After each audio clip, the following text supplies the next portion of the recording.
Stop looking at the S&P 500 for a second. Put down the earnings reports. While you were watching Microsoft beat revenue estimates yesterday, the fundamental architecture of the global order shifted under our feet.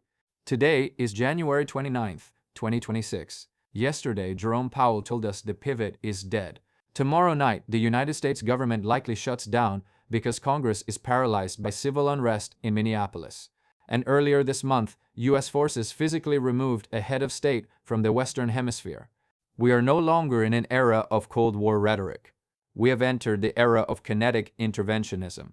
The peace dividend isn't just gone, it's being actively liquidated to buy copper, oil, and heavy bombers. In this briefing, we are connecting the dots between the chaos in Caracas, the riots in Minnesota, and the expiration of the last nuclear treaty on Earth.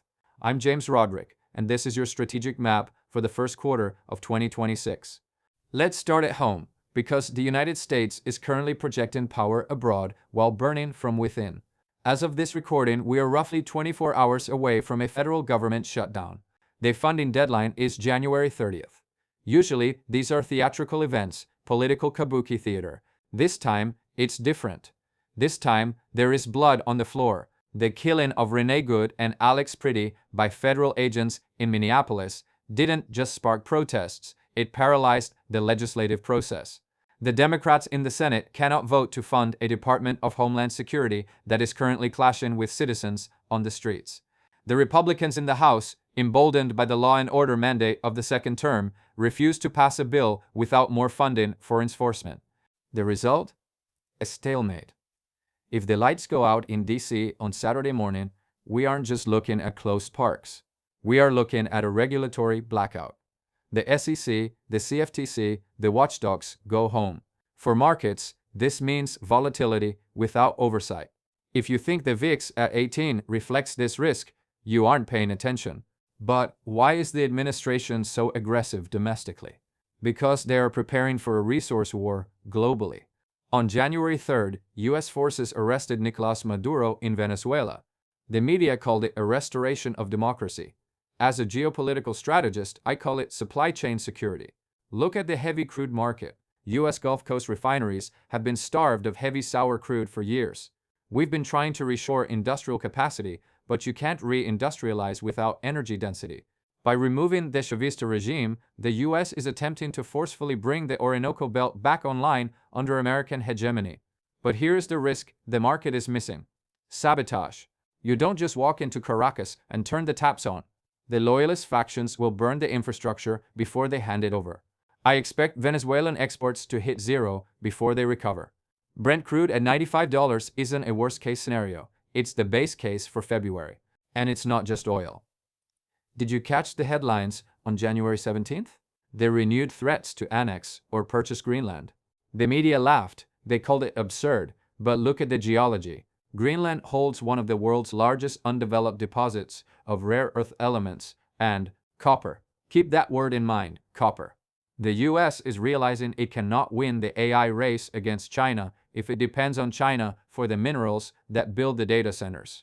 The pivot to Greenland is a desperate scramble to secure the physical inputs of the digital economy. It's clunky, it's diplomatic suicide with Denmark, but it shows you how desperate Washington has become. While we fight for minerals, the guardrails are coming off the weapons. Next week, February 4th, 2026, the New START treaty expires. Russia has been out since 2023. The US has refused to negotiate. For the first time since 1972, there will be zero limits on the number of nuclear warheads the US and Russia can deploy. Zero. What does this mean for your portfolio? The defense supercycle is real. Companies like Northrop Grumman and Lockheed Martin are no longer constrained by treaty caps. They are about to enter a production ramp-up that will rival the 1980s. The Sentinel ICBM program just got a blank check. So, how do we trade this? Yesterday, the Fed held rates at 3.75%. Inflation is stuck at 2.8%. The soft landing is a myth. We are in a hard grind. We saw Microsoft earnings yesterday. Revenue up 17%. Why? Because they are selling the shovels, AI tools, for the new economy. We saw Tesla earnings, deliveries, down 16%. Why? Because the consumer is tapped out, and interest rates aren't coming down to save them. And today, Apple reports, I am watching one thing, China, with US troops in Venezuela and threats against Greenland. Beijing is cornered. If they retaliate against Apple's supply chain or market access, the Nasdaq breaks. Here is the bottom line for Q1 2026.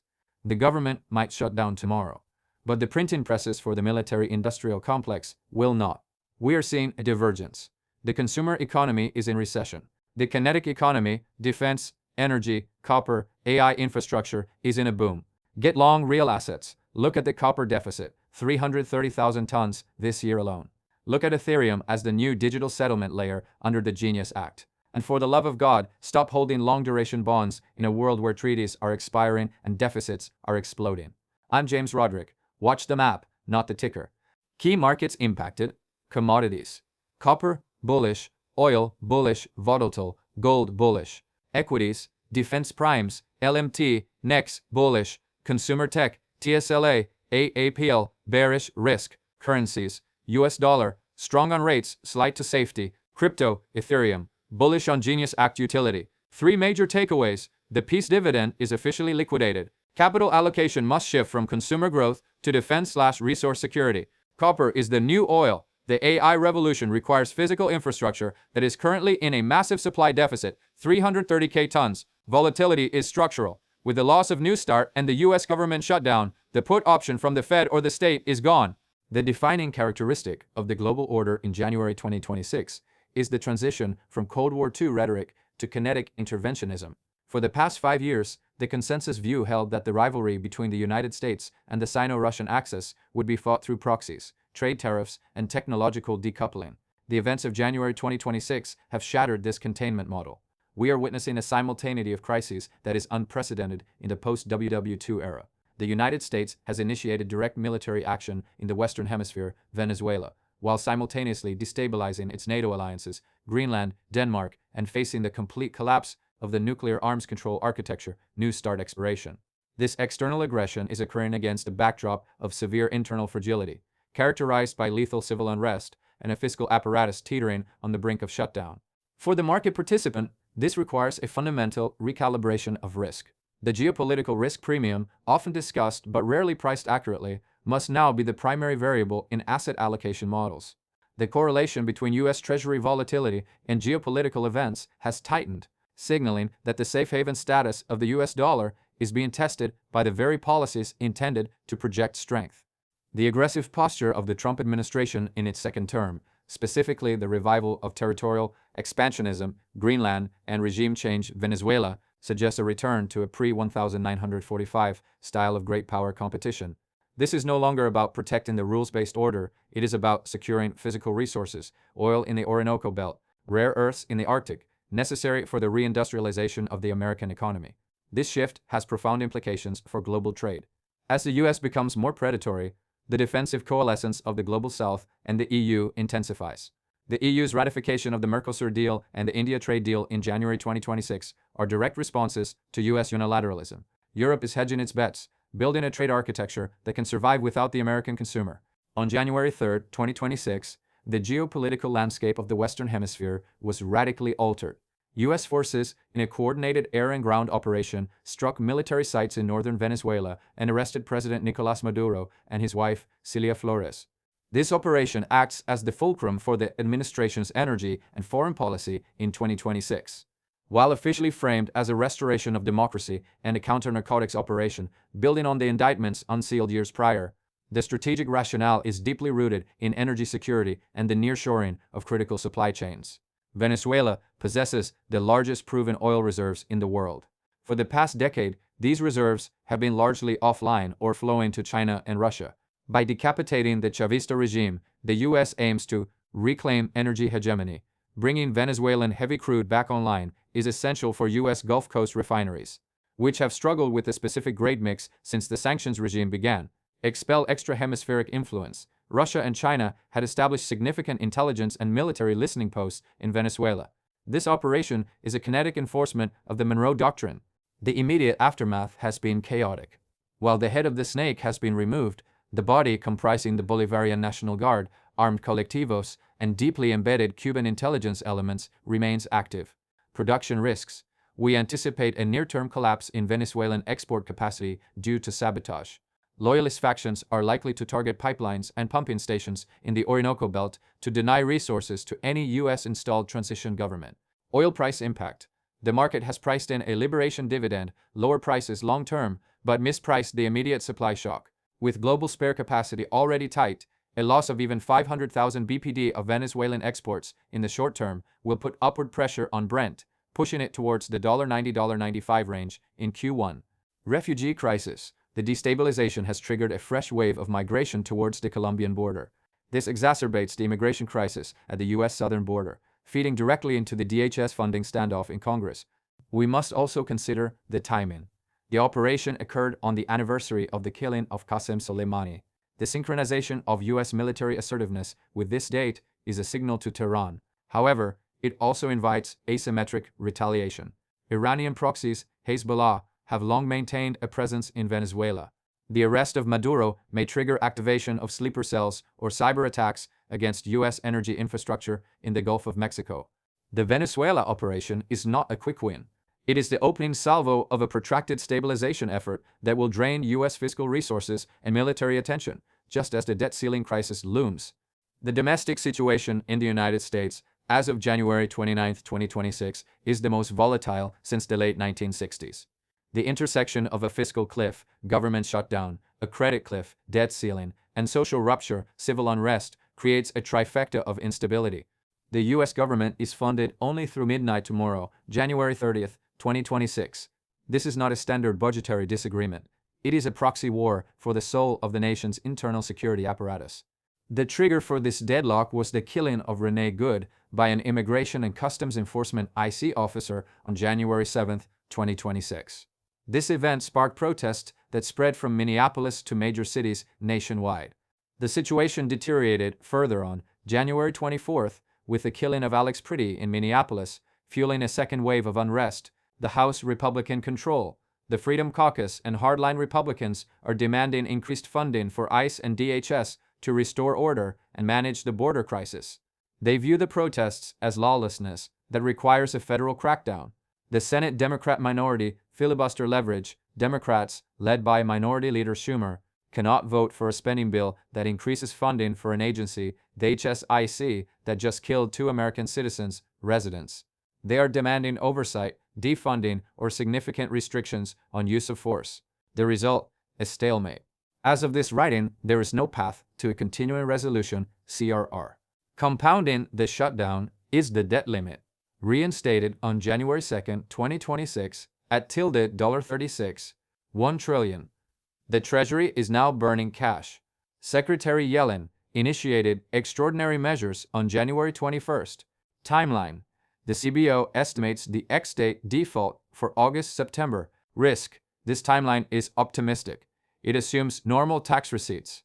If the shutdown depresses IRS processing, or if the economy slows due to the protests, tax receipts will fall. Furthermore, the military costs of the Venezuela operation are unbudgeted emergency spends that drain cash faster. Market implication. We expect the Treasury bill curve to begin kinking around June-July maturities as investors shun paper that matures in the danger zone. The New START treaty expires in less than 1 week, on February 4, 2026. Current status, dead. Russia suspended participation in 2023. The U.S. has not formally responded to Putin's offer of a 1-year extension, with President Trump stating, "If it expires, it expires." The consequence? For the first time since 1972, there will be no limits on the number of deployed strategic nuclear warheads, missiles, or bombers for the U.S. and Russia. This expiration is not an accident, it is a policy choice. The U.S. defense establishment has concluded that New START is obsolete because it does not include China. Industrial impact. The end of caps is a green light for the Sentinel ICBM program and the B-21 Raider production ramp-up. Investment thesis. Long Northrop Grumman NOC, General Dynamics GD, and Lockheed Martin LMT. These companies are no longer constrained by treaty limits on the number of delivery vehicles they can sell to the government. We are entering a decade of unconstrained nuclear modernization. Data from S&P Global and JP Morgan confirms that 2026 is the year the copper market breaks. The numbers: a projected deficit of 330,000 metric tons KMT in 2026. Price target JP Morgan forecasts an average of $12.075 ZA, with Q2 spikes hitting $12.500 MT. Goldman Sachs is slightly more conservative, but sees a floor at $10.000. The driver is not just EVs, it is AI. Data centers. An AI-native data center requires massive power density. Transmitting that power requires copper. The electrification of everything report notes that copper demand will surge 50% by 2040. Supply cliff. Existing mines are seeing ore grades decline. New projects face 10-15-year permitting timelines. The gap of 10 million tons by 2040 starts now, in 2026. Strategic vulnerability. Smelting is 40 to 50% concentrated in China.